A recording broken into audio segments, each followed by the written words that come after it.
Hello again, world.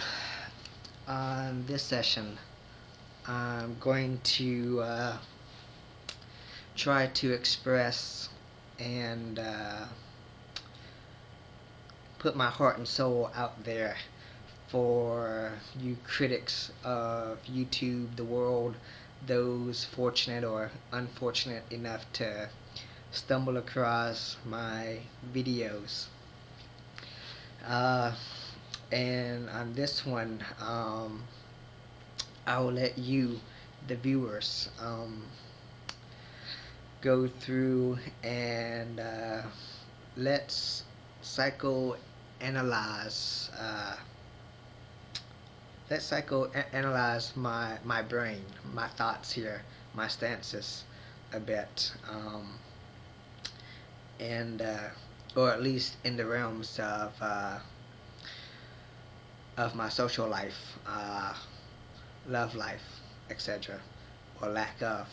Um, so for this series, and I do feel that it's going to be more than one vid for this topic with a 10-minute limit on YouTube.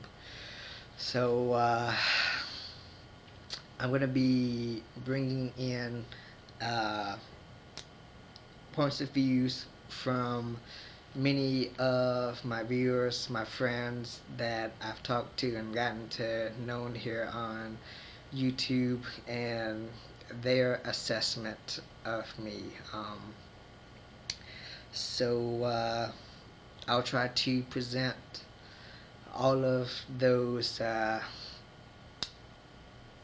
of their stances in as an objective manner as possible, and I'll leave it to you to come to your own conclusion. Uh, but I would love for your thoughts and comments and feedback on this series.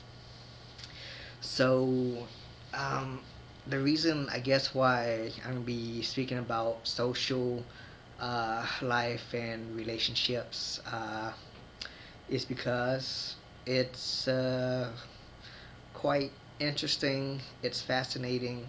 There's a whole realm of subtopics and mini topics to discuss in it.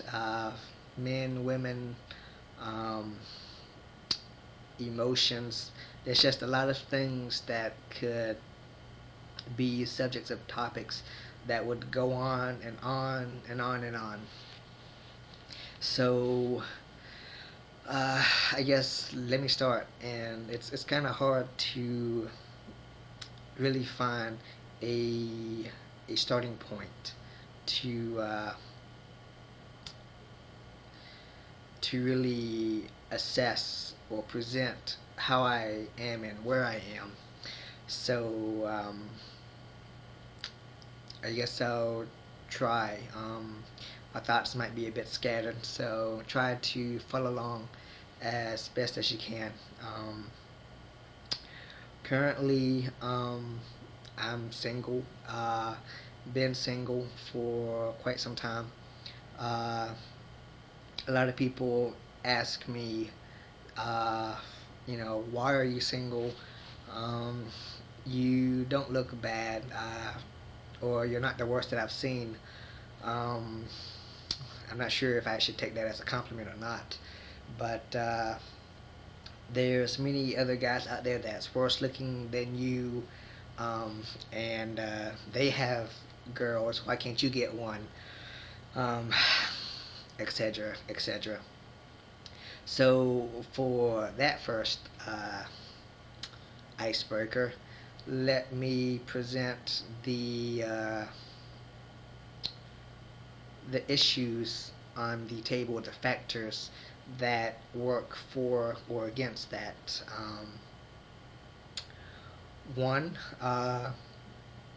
is the self-esteem, self-image factor.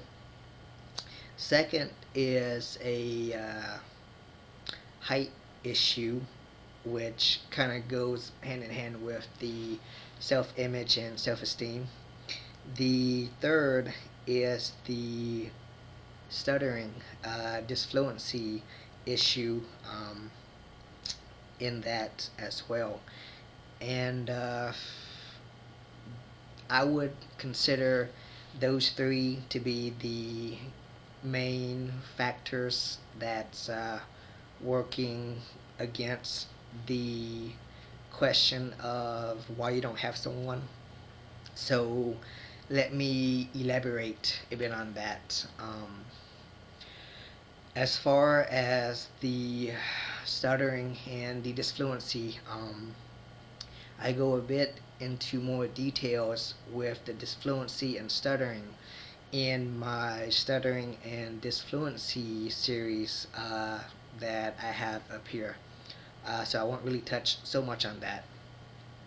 But being a stutterer, it's really difficult to walk up to the opposite sex and to say, "Hi, how are you doing?" Start small chat, have an icebreaker, ask her or him, depending on which side you tend to go towards. But in my case, it's the girls, and when you want to ask her for a drink, to ask her if she would like to go out for dinner, and when you get stuck on a word or you can't say a word, you get nervous, the tension, you tend to look stupid, you tend to look incompetent, and it's not like making a first impression on the opposite sex is hard enough. When you try to crack a joke and you fumble and you stutter on your joke or your attempt, you pretty much lose your first shot of, looking like a goon, a dork, geezer, whatever negative term that's cool or hip these days. Um, so that's one thing that's working against that. And because of that, that goes and that plays into the self-image and self-esteem. So when you already have that working against you, rejection seems a bit kind of inevitable. So your self-esteem and self-image is not going to be so high so that you can really go up and be brave and get the courage to ask the girl out. And in our day and age of where physical attraction does matter, um, and the way that society likes to brainwash and fuck up how we think of courtship and wooing people, the stereotypes, the thin supermodels, just all that goes with physical attraction. Uh, when the standards for being a man is associated with numbers, heights, inches, um, and I also have a video on this as well of I think women and Asian men or height, um, but I go a bit into more details on that. But in essence, most women would typically want uh, the stereotypes that we hear about: the tall, dark, and handsome, or the blonde, blue hair, blue eyes, etc. But either way, it's usually a tall guy, and tall height is associated with being a man. So in my case, being 5 feet, standing next to someone who's 5'7", 6 feet, the typical norm, 6'2", 6'3", etc.